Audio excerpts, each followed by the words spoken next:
조금 어려운 말인데요. 미필적 고의라는 말을 여러분들 자주 들어보셨죠? 예전에는 저는 한 번도 못 들어봤었는데 어떤 사건을 계기로 해서인지 미필적 고의라는 말을 이렇게 언론에서 많이 듣게 되었습니다. 그럼 미필적 고의가 무슨 뜻인지 혹시 아십니까?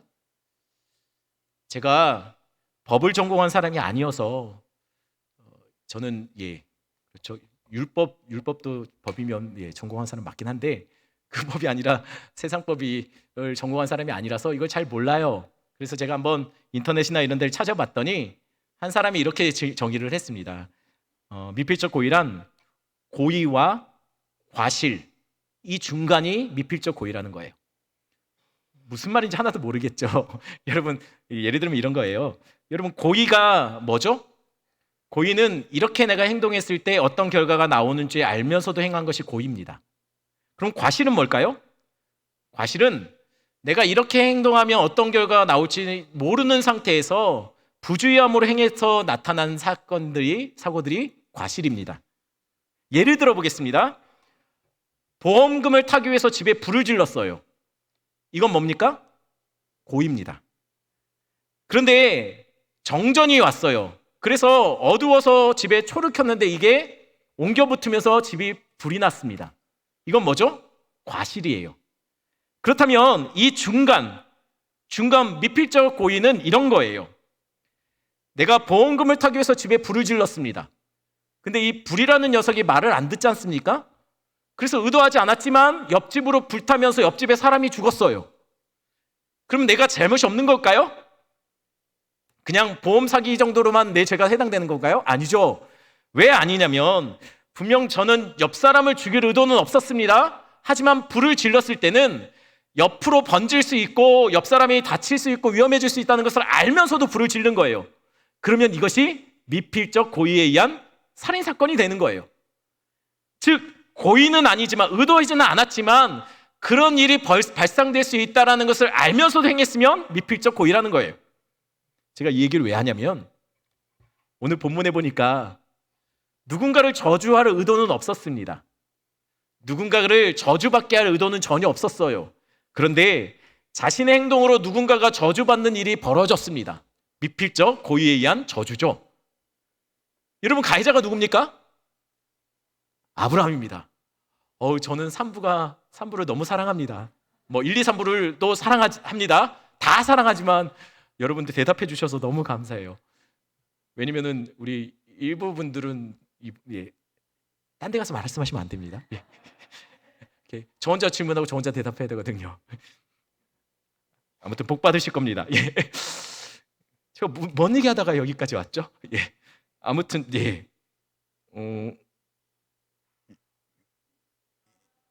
아브라함입니다. 아브라함이 가해자입니다. 피해자는 누구죠? 아비멜렉이에요. 여기까지는 그래요. 여러분 여기까지 볼 땐 그렇습니다. 그런데 여러분 아브라함과 아비멜렉의 사이에서 도대체 무슨 일이 일어났을까요? 여러분 지난주에 얘기했던 것처럼 살짝 한번 정리를 좀 하겠습니다. 사건은 아브라함이 그랄 땅에 들어갔을 때 벌어졌죠. 그랄 왕 아비멜렉이요. 아브라함의 무리가 들어오는 것 속에서 아마 사라의 모습을 봤나 봐요. 그래서 사라를 자기 아내 삼고자 데려가 버립니다. 졸지에 아브라함은요 괜히 그랄 땅으로 왔다가 아내를 잃어버린 거예요. 이게 저주받은 상황이죠. 말하자면 절망적인 상황이 돼버린 거예요. 그렇다면 여기선 누가 가해자입니까? 아비멜렉이 가해자처럼 보여요. 피해자는 아브라함이죠. 그런데 여기까지는 그렇다는 거예요. 여기까지는 아직 얘기가 끝나지 않았어요. 그날 밤이었어요. 그날 밤에 하나님이 아비멜렉의 꿈속에 들어가신 겁니다. 성경에 보면 꿈속으로 들어가셨다고 나와요. 꿈속에 들어가서 뭐라고 하시냐면 이렇게 말해요. 야, 네가 지금 데려온 여자가 누군 줄 알아? 남편 있는 여자야. 네가 이거 다시 돌려놓지 않으면 너뿐만 아니라 너의 온 가족이 죽을 줄 알아. 이렇게 얘기하세요. 자, 하나님이 아비멜렉의 꿈속에 들어가서 호통치신 거예요. 여러분, 꿈속입니다. 꿈속. 꿈속이면 어떨까요? 그냥 일어나면 어떻게 해야 됩니까? 저는요, 군대를 제대하고도요, 저는 그분을 별로 좋아하지 않았음에도 불구하고 저희 중대장님이 자꾸만 제 꿈속에 찾아오셔서 이렇게 말씀하셨어요. 행정착오다. 너 내일 입대해라. 좀 분명히 제대했는데 자꾸만 행정착오다. 너가 군대 들어왔던 기록이 없다. 내일 입대하라라고 중대장님이 자꾸만 오시는 거예요. 아니 철원에 계신 분이 왜 자꾸만 찾아오셔서 힘들게 하는지. 그러면 다음날 제가 꿈을 깨고서 어떻게 했을까요? 이발소에 가서 머리 빡빡 밀었을까요? 군대 들어가야 되잖아요. 이게 저희 어머님 잘 쓰던 용어로 이런 뜻이거든요. 이게 껄쩍지근한데 근데 꿈이지 않습니까? 그러니 그냥 뭐 그런가 보다 하고 지나면 됩니다. 그럼 아무 문제가 없는 거예요. 꿈이니까. 하나님이 아비멜렉 꿈에 찾아와서 동일하게 말씀하셨어요. 너 죽으려고. 그러면 아비멜렉 어떻게 해야 됩니까? 꿈 깨고 껄쩍지근하지만 그냥 지내면 됩니다. 그런데 이거는 좀 다른 문제였어요. 그냥 지낼 수 없는 상황이었어요. 왜냐하면 깨고 보니까 아비멜렉과 그의 집안이 실제로 꿈속에서 들었던 대로 저주받은 상황이 벌어진 거예요. 실제화된 거예요. 그러니 그냥 넘어갈 수가 없는 거죠. 이건 좀 다른 문제예요. 여러분 기억하십시오. 우리 하나님은요, 그의 백성이 억울하게 사로잡혀서 고통받고 있는 것을 가만히 보고 계시는 분이 아니에요. 왜 아비멜렉의 꿈속에 하나님이 찾아갔겠습니까? 사라 때문이에요. 하나님은요, 그의 백성이 이 땅 속에서 억울한 상황을 경험하는 것을 결코 그냥 지나치지 않습니다. 혹시 지금 세상에 억울한 일 당하고 무너진 심령으로 이곳에 와 계신 분 계십니까? 하나님이 그 절망의 상황 속에 들어가실 거예요. 그리고 여러분들을 그 땅에서 고쳐내실 겁니다. 여러분, 그런데 문제는요, 오늘 하나님께서 사라 때문에 아비멜렉을 흔들어대고 계시는데 지금 아비멜렉이 어떠냐면 억울하답니다. 여러분 아무리 봐도 이게 아비멜렉이 자기가 억울할 이유가 없죠. 정황이 분명하지 않습니까? 아내를 데리고 왔지 않습니까? 잘못했죠. 그런데 왜 억울합니까? 아니 자기가 왜 억울하죠? 이해가 잘 안 되시죠? 그 이유에 대해서 4절에 이렇게 말합니다. 4절 말씀 한번 볼까요? 아비멜렉이 그 여인을 가까이 하지 아니하였으므로 그가 대답하되 주여 주께서 의로운 백성도 멸하시나이까. 그가 억울한 이유를 첫 번째로 이렇게 말해요. 난 사라를 데려왔지만 가까이 하지 않았다고요.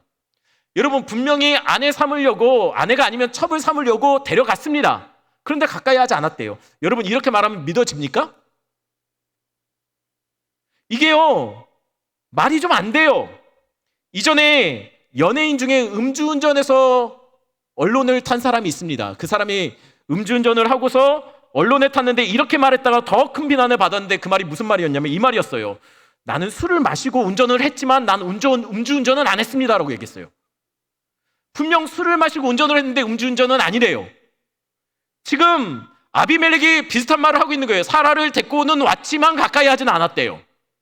이게 안 믿어지는 말이에요. 또 5절 말씀 볼까요? 5절 말씀 한 목소리 읽겠습니다. 그가 나에게 또 그는 내 오라비라 하였사오니 나는 온전한 마음과 깨끗한 손으로 이렇게 하였나이다. 두 번째로 아비멜렉이 이렇게 말하고 있습니다. 난 사라가 아브라함의 아내인 줄 몰랐다고요. 오빠 동생인 줄 알았대요. 실제로 그들이 그렇게 말했다고요. 여러분 이게 사실이라면 아비멜렉 어떻습니까? 억울하죠. 오히려 마치 부부 이 사기단에 걸린 것 같은 느낌이 들 정도예요. 지금 당한 듯이 보입니다. 억울하죠. 하지만 사실 지금 이 상황 속에 갑은 누굽니까? 아비멜렉처럼 보여요. 그래서 원래 이런 얘기 들으면 우리는 잘 안 믿을 거예요. 우리가 이게 정황을 모든 것을 알지 않은 상태에서는 얘기만 듣고는 믿을 수 없죠. 그냥 이렇게 생각할 겁니다. 원래 핑계 없는 무덤 없고 감옥에 있는 사람 치고서 억울하지 않은 사람 없다고요. 아비멜렉 억울하다는 거 그럴 수 있지 뭐. 하지만 믿지는 못할 겁니다. 그런데 하나님이 이렇게 말씀하세요. 6절 말씀 보겠습니다. 6절 말씀 같이 한번 다시 읽겠습니다. 하나님이 꿈에 또 그에게 이르시되 내가 온전한 마음으로 이렇게 한 줄을 나도 알았으므로 너를 막아 내게 범죄하지 아니하게 하였나니 여인에게 가까이 하지 못하게 함이 이 때문이라. 하나님이 뭐라고 하십니까? 하나님이 아비멜렉이 온전한 마음으로 그렇게 한 줄 안 돼요. 한마디로 말하면 적어도 이 일에 관해서는 죄가 없다는 거예요. 또 실제로 아비멜렉이 그 여인을 데려갔지만 취하지는 않은 것도 알고 있다라고 하나님 말씀하세요. 아니 그러면 이상하죠? 죄가 없는데 왜 하나님은 아비멜렉과 그 가족을 저주하십니까? 아무 죄가 없다면서요. 근데 왜 그 가족을 치시죠? 이상하지 않습니까? 이 부분에 대해서는 조금 나중에 얘기하고 먼저 우리는 좀 바로잡을 것이 있습니다. 그게 뭐냐면 아비멜렉은 자기가 이렇게 말해요. 내가 사라를 가까이 하지 않았다고요. 그런데 하나님은 그 말을 이렇게 말씀하십니다. 네가 가까이 한 게 아니라 내가 너에게 가까이 하지 못하도록 막았다고요. 아니 그러면 어떻게 막아주셨을까요? 어떻게 아비멜렉이 사라를 가까이 하지 못하도록 하나님이 막고 계셨을까요? 뭐 전기 충격기라도 줬을까요? 아니면 어떻게 오지 못하도록 하나님께서 금지 명령이라도 띠라도 테이프라도 붙였을까요? 여러분 어떻게 막았을까요? 여러분 사실 이거에 관해서는 성경이 명확하게는 말하지 않습니다. 하지만 힌트는 있어요. 18절 말씀입니다. 제가 읽어드립니다. 여호와께서 이 왕의 아브라함의 아내 사라의 일로 아비멜렉의 집의 모든 태를 닫으셨음이더라. 하나님의 아비멜렉의 집, 그러니까는 종부터 아내까지 전부 다 태의 문을 닫아버리셨다라고 얘기해요. 그것 때문에 아비멜렉이 사라를 취하지 못한 것이죠. 그런데 이해가 안 돼요. 이것만으로도 이해가 안 됩니다. 왜냐하면요, 태의 문이 닫혔으면 아비멜렉이 사라를 가까이 못합니까? 여러분 아이를 못 낳는 상태가 되면 그 사람을 취하지 못하나요? 이건 조금 다른 문제죠. 약간 연관성이 없어 보여요. 제가 알기로는 그런데 그렇죠. 태의 문이 닫힌 것과 아이를 사라를 못 취하는 것은 다른 문제 아닙니까? 연관성이 좀 떨어져 보여요. 두 번째로 이상한 것은요, 태의 문이 닫혔으면 여러분 온 집안이 태의 문이 닫혔다고 해요. 그러면은 이것을 확인하고 알려면은 어느 정도 시간이 걸릴까요? 몇 달 걸릴까요? 아니 몇 년이 걸릴 거예요. 우리 집에 태의 문이 닫혔다는 것은 몇 년이 걸려야 알 수 있는 문제 아닙니까? 그렇죠. 그런데 사실 오늘 이 사라가 끌려간 그날 밤에 하나님이 아비멜렉을 찾아와서 저주하세요. 그리고 그 하루 상간에 아비멜렉은 자기네 집의 모든 태가 문이 닫힌 것을 알게 돼요. 그러니 이상하다는 거예요. 또 한 가지, 태의 문이 닫혔는데 아비멜렉과 종이 어떻게 하냐면 우리 다 죽었다는 듯이 굉장히 두려워해요. 아니 태의 문이 닫히면 죽습니까? 아니죠. 그러니 이게 좀 이상하다는 거예요. 그러니 한번 이상한 걸 정리해보면 이래요. 하나님이 아비멜렉의 집에 내린 저주는요, 단순히 태의 문이 닫힌 정도의 저주가 아니었던 것 같아요. 이거는 목숨이 위태로울 정도, 그냥 놔두면 죽을 수도 있는 어떤 질병에 걸렸다는 이야기예요. 그리고 이 질병은 출산을 심각하게 방해하는 장애를 갖다 주는 병이었을 거라는 것이죠. 그렇다면 이 병은 어떤 종류의 병이었을까요? 학자들은 이 부분에 대해서 이렇게 얘기합니다. 좀 민망하지만 아비멜렉의 온 집안이 사라를 데려오는 순간 성병에 걸려서 다 그것으로 인해서 고통받고 있었을 거라고요. 그래서 정확하게 말하면 아비멜렉이 사라를 가까이 하지 않은 것이 아니라 가까이 할 수가 없었던 것이라고요. 그렇기 때문에 그 이유 때문에 다 마치 집에 태의 문이 닫혀버린 것처럼 되어버렸고 온 집안 사람이 그것으로 인해서 알게 되었다라는 것이죠. 여러분 이게 맞다면 지금 아비멜렉 입장에서 한번 생각해 보세요. 억울합니까? 억울하지 않습니까? 자기는 몰랐는데, 모르고 여자 하나 데리고 왔는데 이 여자로 인하여서 온 집이 죽게 될 것 상황이 벌어지고 태의 문이 다 닫혀버리고 망신도 이런 망신이 없는 겁니다. 그러니 아비멜렉에 있어서 아브라함이 어떻게 느껴졌겠습니까? 여러분 지난주에 아브라함의 모습이 어땠나요? 저희 집사람한테 제가 설교가 끝나고서 여보 오늘 설교 내가 뭐 좀 실수하거나 뭐 잘못한 거 없나? 그랬더니 저희 집사람이 딱 한마디 했어요. 죄송합니다. 우리 집사람이 나중에 아브라함하고 해결할 문제니까 그냥 말씀드릴게요. 아브라함 진짜 나쁜 애네. 그랬어요. 뭔지 아시죠? 네. 근데 오늘 아브라함이 어떻습니까? 똑같은 고백이 나올 수밖에 없어요. 민폐도 이런 민폐가 없어요. 국민 밉상. 이 아브라함 한 사람이 이 그랄 성에 들어오는 순간 이 아브라함으로 인해서 이 나라 전체가 어려움을 겪고 있어요. 여러분 9절에 보니까 아무래도 그래서 아비멜렉이 아브라함을 불러요. 그렇게 이렇게 따져 묻습니다. 아니 너 어떻게 도대체 왜 이런 짓을 했냐? 아비멜렉이 그렇게 말해요. 아브라함한테. 아니, 내가 너한테 뭘 잘못했냐? 도대체 내가 너에게 어떤 큰 죄를 범했길래 네가 나한테 이렇게 나와 내 나라를 이렇게 큰 죄에 빠지게 만들고 이렇게 어려움에 빠지게 만드냐? 도대체 왜 그랬냐라고 따져 물어요. 아비멜렉 입장에서는 좀 많이 참은 것 같아요. 많이 화를 누르고 눌러서 온 것 같아요. 그러고서 아마도 마음 같아서 한 대 쥐어받고 주리를 틀고 싶었을 텐데, 아니 왜 그랬니 라고 따져 묻는 것이죠. 보통 이런 경우에, 보통 대부분의 평범한 사람이라면 아브라함이 그랬다면 아마 아브라함은 아우 미안해요 아우 죄송해요 너무 민망하고 너무 미안해하고 그래야 맞습니다. 그런데 아브라함은 사과하고 있을까요? 11절 말씀 같이 보겠습니다. 11절 말씀입니다. 한 목소리 있습니다. 아브라함이 이르되 내 아내로 말미암아 사람들이 나를 죽일까 생각하였으며. 여러분, 아브라함이 왜 그랬답니까? 사과합니까? 미안해 하고 있나요? 아니요. 아브라함이 이렇게 말해요. 내가 두려웠다고요. 왜냐면 이 나라 사람, 이 성 사람들이 하나님을 하나도 안 두려워하니까 이들이 나를 어떻게 할까봐 내가 두려워서 그랬다고요. 무슨 말인지 바꿔서 말해볼까요? 이 말이에요. 너희들이 악하니까 내가 이럴 수밖에 어쩔 수 없지 않냐는 거예요. 나 정당방위라는 거예요. 니들이 나쁜 사람들이니까, 니들이 하나님을 전혀 안 두려워하니까 내가 어쩔 수 없이 안 죽으려고 이런 거라는 거예요. 내 잘못 아니라는 거예요. 정말 밉상 아닙니까? 여러분, 그러면 정말 그럴 사람들이 하나님을 정말 안 두려워했을까요? 만약에 그랬다면, 이게 사실이라면 아비멜렉은 덜 억울했을 거예요. 그런데 8절 말씀 제가 한번 읽어드릴게요. 아비멜렉이 그날 아침에 일찍이 일어나 모든 종들을 불러 그 모든 일을 말하여 들려주니 그들이 심히 두려워하였더라. 그랄 사람들이요, 아비멜렉이 꿈속에 있었던 일을 이야기하니까 심히 두려워하고 있다고 그래요. 안 무서워했습니까? 아니요, 심히 무서워하고 있어요. 아비멜렉부터 종까지 모두가 하나님을 두려워하고 있습니다. 좀처럼 아브라함에게는 볼 수 없는 모습이 그들에게는 있는 거예요. 그들이 하나님을 두려워해요. 아브라함은 하나님을 잘 안 두려워하는데 이들은 하나님을 두려워하고 있어요.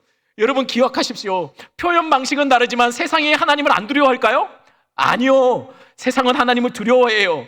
아무리 세상이 마치 하나님을 안 두려워하는 것처럼 교회를, 성도를 손가락질하며 비난하고 욕하고 교회를 대적하고 있는 것처럼 보이지만 기억하십시오. 세상은요, 무서워서 그런 거예요. 제가 부산에 있을 때 얘기했지 않습니까? 지진이 한번 나니까요, 사람들의 마음이 가난해져요. 사람들이 두려워해요. 여러분, 표현 방식이 다른 거예요. 사람들은 죽음 앞에, 자신의 절망적인 상황 앞에 하나님을 찾습니다. 여러분, 굉장히 심각한 병이 들리면요, 사람은요, 신을 찾아요. 세상은 하나님을 두려워한다는 거예요. 여러분, 아비멜렉과 그랄 사람들이 하나님을 안 두려워한 것이 문제가 아니라는 거예요. 그러면 왜 아브라함은 그랄에 들어가서 사라를 자기의 여동생이라고 말했던 것일까요? 진짜 이유는 다른 데 있습니다. 그랄 사람들이 하나님을 안 두려워해서 그런 게 아니에요. 정직하게 말하면요, 아브라함은 지금 세상을 두려워하고 있는 거예요. 그랄 사람들이 하나님을 안 두려워하는 것이 문제가 아니라 지금 아브라함이 그랄 사람들을 두려워하고 있는 거예요. 하나님의 백성은 하나님을 두려워해야 됩니다. 하나님을 두려워하는 하나님의 백성은 세상이 안 무서워요. 그게 정상이에요. 그런데 아브라함이 지금 세상을 무서워하고 있습니다. 왜요? 하나님을 느끼지 못하고 있기 때문이에요. 얼마나 형편없이 망가졌는지 이곳에 오면서 기도하지 않아요. 사라를 빼앗기면서 기도했다는 모습이 나타나지 않아요. 지금 아브라함은 하나님을 의식하지 않고 있기 때문에 지금 이 모양 이 꼴이 된 거예요. 이 모양 이 꼴이 되니 세상이 하나님의 백성을 손가락질하며 꾸짖는 것이죠.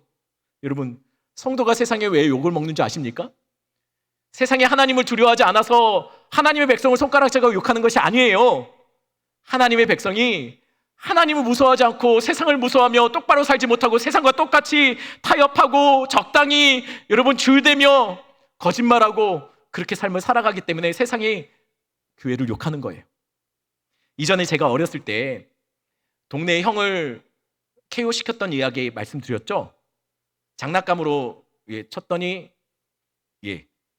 끝이었습니다. 커피 한 방에 끝났어요. 그날은 제가 이겼다고 생각했어요. 근데 그 다음날부터 들리는 소문이 있습니다. 그게 뭐죠? 그 형이 저를 가만 안 놔두겠다. 제 친구들을 향해서 계속 그런 얘기를 했대요. 김재현 잡히면 죽는다고 생각해라. 아니 그냥 나한테 얘기하지. 우리 집 앞에서 소리치면 내가 듣는데 친구들을 통해서 막 전해든 거예요. 그래서 제가 골목길을 갈 수가 없었어요. 늘 그 형이 있나 없나 살펴보고 열심히 뛰어다니고 그랬어요. 그런데 그 형이 있음에도 불구하고 제가 마음껏 골목을 나설 때가 있었습니다. 언제일까요? 옆에 아버지 있을 때. 안타깝게 틀리셨군요. 옆에 아버지 있을 때. 아버지 있을 때는 형이요, 저를 보고도요 막 그래요. 그럼 제가 어떻게 할까요? 막 두려워할까요? 해보면 얄미울 텐데. 이랬습니다. 그러면 그 형 막 더 약올르죠. 막 죽으려고 하죠 막. 하지만 그 형이 저를 어떻게 할 수 없습니다. 왜요? 그 형보다 더 무서운 아버지가 있기 때문이에요. 여러분, 성도는 하나님만 두려워하면 됩니다. 하나님 두려워하는 성도는 세상이 안 두려워요. 세상에 두려운 성도는요, 하나님을 놓쳤기 때문이에요.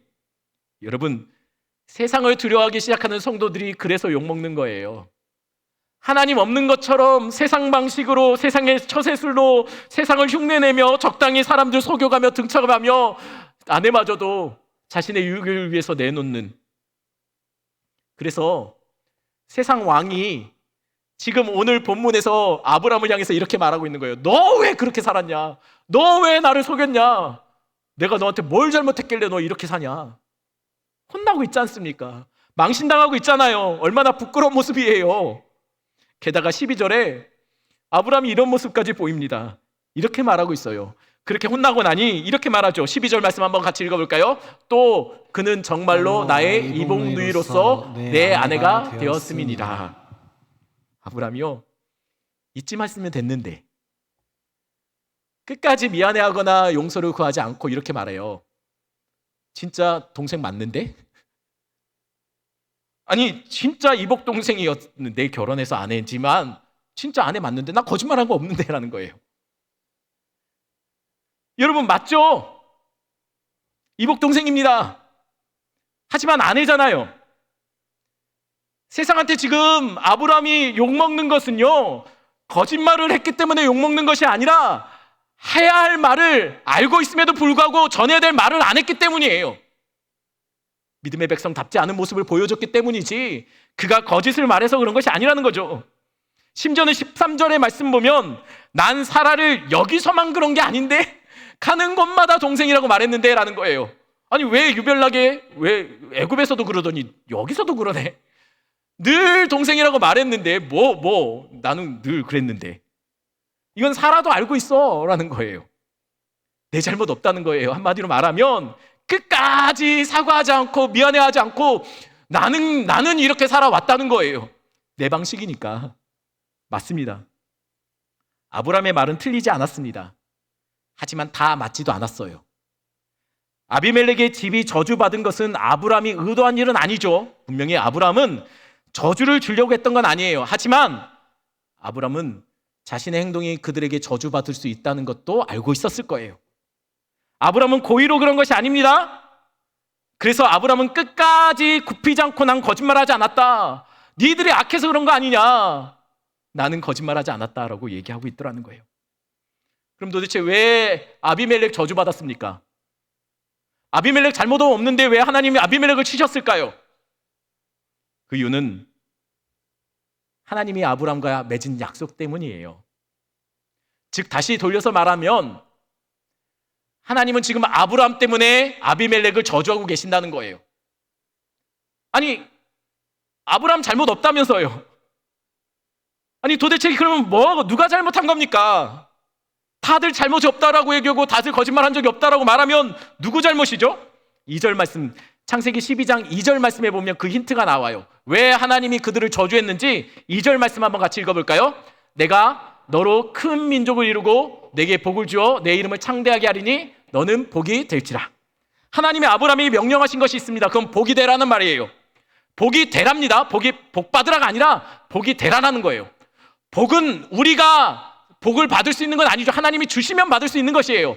우리가 신경 써야 될 것은 복을 받는 게 아니고 복이 되는 거예요. 그런데 아브라함은 이 사라를 빼앗겼다 돌려받으면서 아비멜렉으로부터 사라만 돌려받은 것이 아니었어요. 엄청난 돈, 엄청난 재물을 돌려 같이 받아요. 자, 이 일로 인해서 어떤 일이 벌어졌습니까? 결과가 어떻게 나왔죠? 아브라함이 부자였는데 더 부자가 됐어요.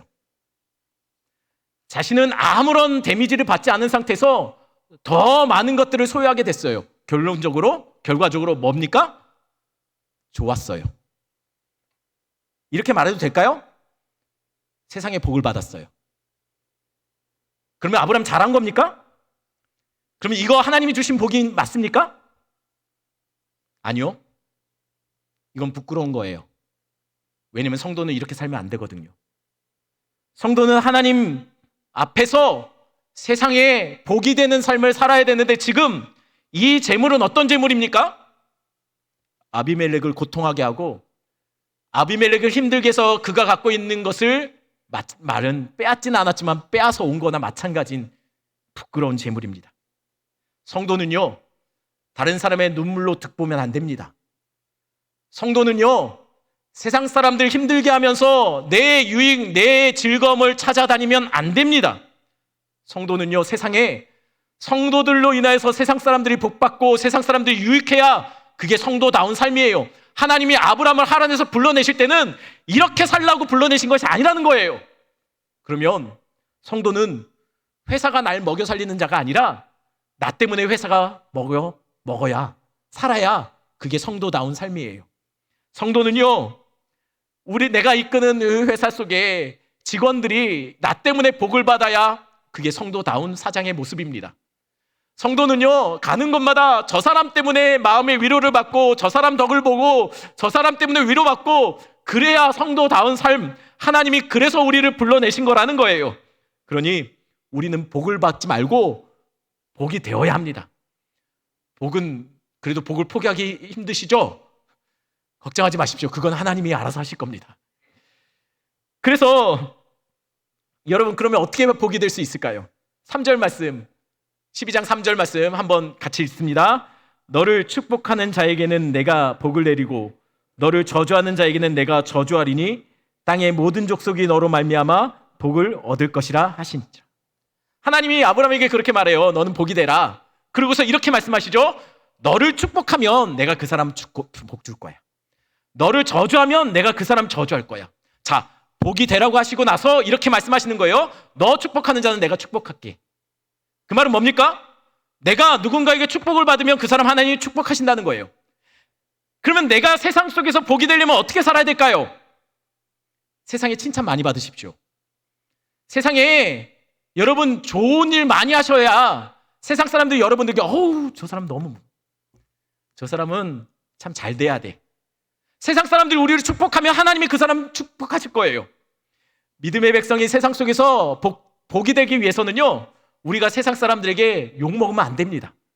왜냐면 그러면 우리가 그 사람에게 저주가 되는 거 아닙니까? 우리를 욕하면 하나님이 저주하신다라고 성경이 분명히 말씀하고 있으니까요. 그러니 아브라함은 세상에 욕먹을 짓 하면 안 됩니다. 세상에서 손가락질 받을 일 하면 안 됩니다. 그는 세상 사람들에게 인정받고 칭찬받아야지 맞아요. 그래야 그것이 세상 속에서 복이 되는 삶을 사는 거예요. 그런데 창세기 20장에 보면 아브라함이 어떤 모습입니까? 의리구이해요. 욕먹을 짓만 해요. 손가락질 받을 짓만 해요. 그 땅 사람들과 똑같이 거짓말하고 속임수로 처세술로 사람 뒤통수 치며 그렇게 삶을 살아가고 있는 거예요. 저주받을 짓이죠. 아브라함이 그랄에 들어온 순간, 여러분 사실은 하나님의 백성이 들어왔으면 복이 들어와야죠. 그런데 아비멜렉이 저주를 받아요. 아비멜렉이 왜 저주를 받았습니까? 아브라함이 그 땅에 들어왔기 때문이에요. 아니, 하나님의 백성이 들어왔는데 아비멜렉이 저주를 받아요.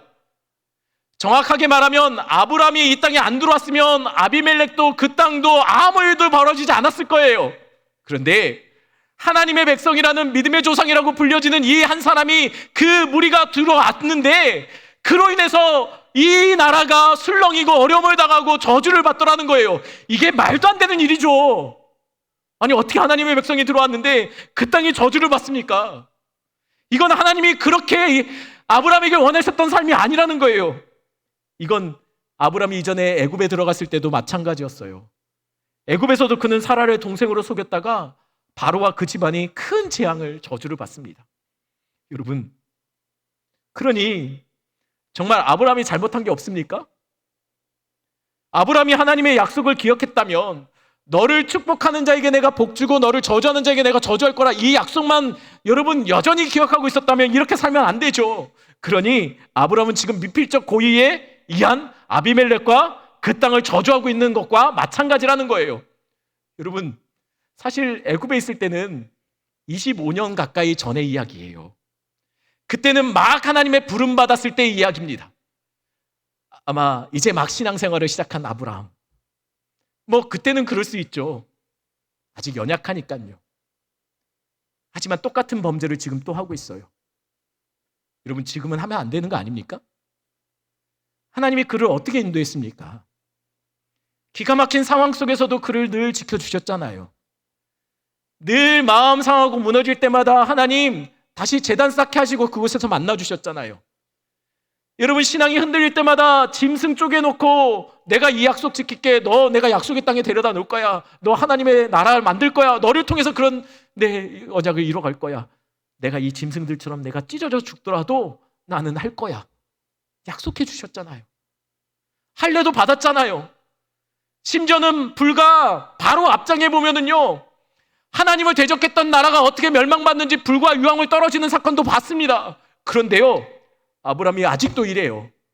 조금도 나아지지 않아요. 조금도 변하지 않아요. 여전히 신앙이 이 모양 이 꼴이에요.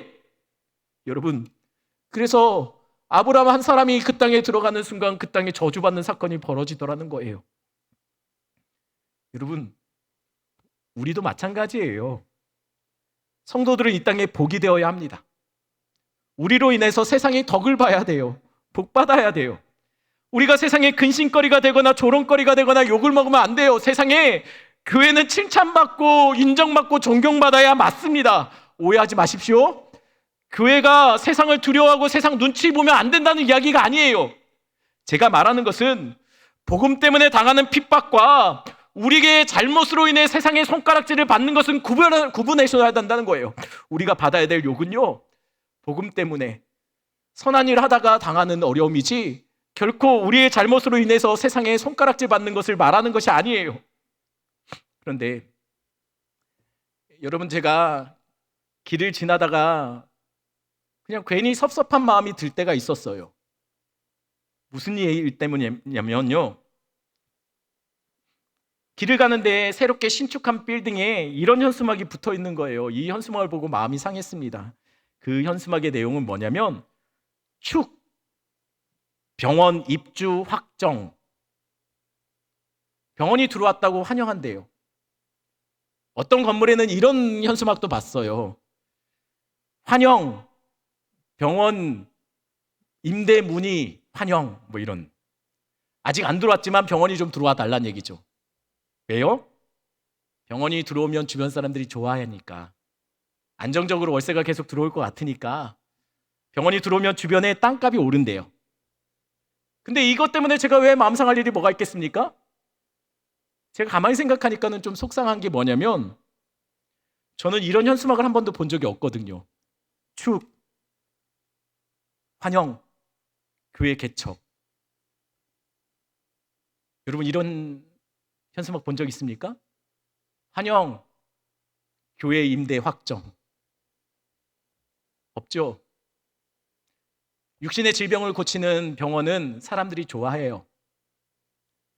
그런데 영혼을, 생명을 살리는 교회에 대해서는 세상이 피켓 들며 반대하는 것을 볼 때가 있어요. 여러분, 무엇 때문에 이런 일이 벌어집니까? 우리가 전하는 복음이 달라졌나요? 아니요. 옛날이나 지금이나 여전히 복음은 생명입니다. 예전이나 지금이나 수천 년 동안 여전히 변하지 않는 사실은요, 소망 없는 영혼의 말씀 떨어지면 그 영혼 변화되고 죽게 돌아오고 영원한 생명을 얻는다는 거예요. 복음은 능력입니다. 변하지 않는 진리예요. 복음은 달라지지 않았어요. 그런데 왜 이럴까요? 이전에는 저희 아버지는 교회를 안 다니셨음에도 불구하고 제가 교회 갔다 오면 좋은 말씀 듣고 왔니? 목사님 얘기 잘 들어라 이렇게 말씀하셨어요. 그때는 교회가 존경받았어요. 그런데 왜 지금은 이렇게 달라졌을까요? 여러분, 세상이 하나님을 무서워하지 않아서 그런 걸까요? 세상이 하나님을 무서워하지 않기 때문에 교회를 손가락질하고 욕하는 것일까요? 아닙니다.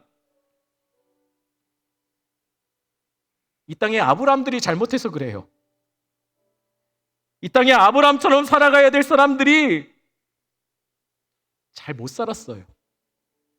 아브라함이 그 성에 들어가는 순간 그 성은 복이 임하고 하나님의 나라가 임하고 그로 인해서 주변 사람들이 행복해지고 그래야 정상이었습니다. 그런데 아브라함이 들어오고 저주가 임해요. 여러분, 오산제일교회는 참 좋은 교회예요. 하지만 더 좋은 교회가 되길 바랍니다. 오산제일교회가 이곳에 있는다는 이유로 이 주변의 사람들이 너무 좋아했으면 좋겠어요. 그냥 지나가다가도 한번 여기 들어가면 위로의 말을 들을 것 같고 마음이 평안해질 것 같고 그래서 괜히 한번 들어와서 화장실도 한번 쓰고 물도 한번 마시고 가는 그런 교회, 고향 같은 교회. 우리 성도들뿐만 아니라 세상 사람들도 문제가 많구나, 너 마음이 많이 무너졌구나, 나는 교회 안 다니지만 오산제일교회 한번 가보지 그래? 거기 보니까 진짜 교회더라. 아니 진짜 교회 가짜 교회가 어디 있겠습니까? 다 교회죠.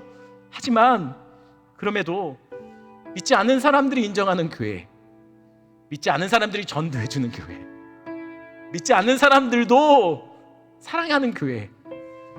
오히려 우리 교회가 다른 곳으로 이사한다고 하면 교회 주변의 사람들이 피켓 들고 반대, 오산제일교회 이전 웬 말이냐, 물러가라 김재현 막 이랬으면 좋겠어요. 여러분, 오산제일교회가 이곳에 복이 되고 그래서 오산 사람들은 정말 이사 가고 싶지 않고 딴 곳으로, 오히려 외부 사람들이 오산제일교회 때문에 오산으로 이사 오고 싶은, 오산제일교회 때문에 복받고 덕보는 우리 성도들이 이곳에 흩어져서 산다는 이유로 그 가정이 복받고 그 직장이 복받고 그 공동체가 복받는 그런 미필적 고의에 의한 저주가 아닌 미필적 고의에 의한 축복을 일으키는 우리 성도들이 되었으면 좋겠다는 생각이 듭니다. 맞아요. 우리는 여전히 잘 안 변하죠. 아브라함도 25년 전이나 지금이나 똑같았어요. 하지만 놀라운 사실이 뭐냐면 오늘 본문에 보니까 하나님이 이렇게 말해요. 아비멜렉에게 너 이 사람 누군 줄 알아? 선지자야. 너 저주는 기도받아야 끊겨. 아니 아비멜렉이 왜 선지자입니까? 이 모양 이 꼴로 사는데요. 25년 동안 아무것도 안 변하는데요. 여전히 세상 사람들과 똑같이 살며 세상의 욕지거리 받고 사는 이 아브라함이 왜 선지자입니까? 선지자가 누구죠? 세상에 하나님의 말씀을 선포하고 다니는 사람이에요. 삶으로 말로요. 그런데 아브라함이 정말 선지자 맞냐는 거예요. 그런데 하나님이 이렇게 말해요. 선지자 맞다고요. 그리고 아비멜렉이 찾아와서 아브라함의 기도를 받으니 그 땅의 저주가 끊어져 버려요. 아니 하나님이 그냥 저주 끊으시지 왜 아브라함의 기도를 통해서 꼭 그렇게 하십니까? 왜냐면요, 하나님은 아브라함을 통해서 일하시길 원하시거든요.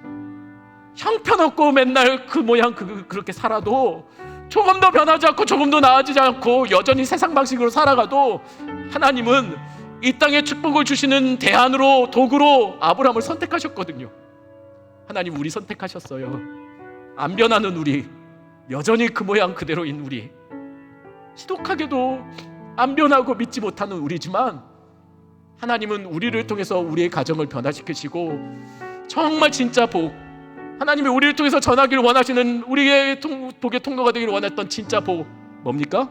복음, 예수 그리스도가 우리를 통해서 이 땅 속에 전파되기를 원하십니다. 우리 이 말씀 생각하시면서 우리 이 찬양 같이 하겠습니다. 나를 지으시니가.